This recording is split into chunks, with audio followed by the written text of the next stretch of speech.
Amy Walter, our political director, is out in San Diego on that tough assignment covering the Republican Governors Association. She caught up with Tim Pawlenty on everyone's favorite subject in these circles, Michael Steele. Do you think that Michael Steele should remain head of the party? You know, I haven't taken a position on that, but there's a letter I think somebody wrote that was to the director or something that outlines a series of concerns about the RNC. It concerns me a great deal. And there we have it, concerns being voiced by Republicans. Amy Walter joining us now via Skype from San Diego, California. I don't believe that you're in San Diego. That looks like it could be a hotel room right here in DuPont Circle. But Amy, that's tell right. us, and is this... it's really rough. It's a little bit cloudy and misty today, so I almost had to put on a coat.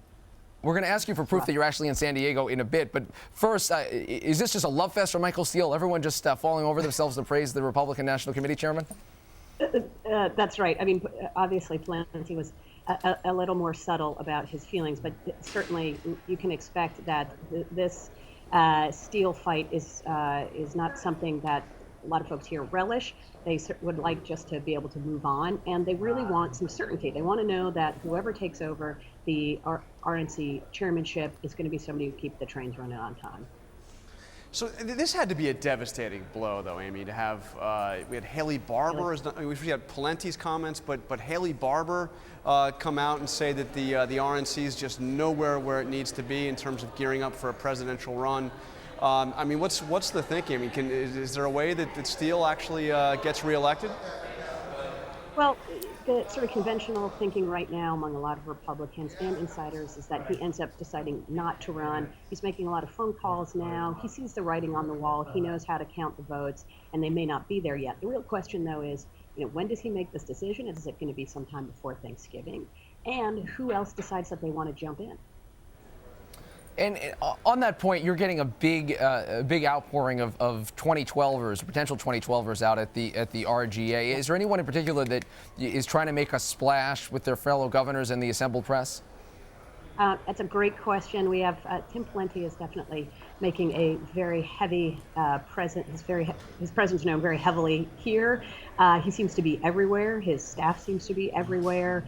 I'm very much looking forward to in the next hour. We're going to see he and Barbour and Mitch Daniels and Chris Christie and Bob McDonnell all on the same panel. So we may get our first taste of what these guys look like paired up against each other on the same stage. And then a little bit later, Newt Gingrich is on a panel titled, "Oh So Subtly, Saving America."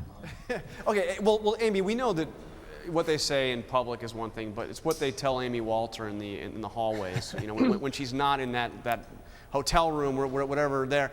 So what's your sense talking to the governors, talking to the operatives? How are they handicapping the field? It is so fluid. I mean, I think everybody agrees this is just so fluid, and nobody can quite figure out. Just they're waiting for other people to sort of make their call or their decisions. But it really comes down to, for somebody like a Pawlenty, how much money is he going to really be able to raise? I think that's one of the biggest hurdles for him to overcome. Gingrich seems now more likely than ever to do this. So we're going to have fun. All right, Amy Walter joining us from San Diego. So far this week, John Carl gets pizza. Amy gets to go to San Diego. Rick Klein is stuck right here with John Carl's mug, as a matter of fact. Enjoy yourself, Rick. All right, twitter.com/Rick Klein, twitter.com/John Carl.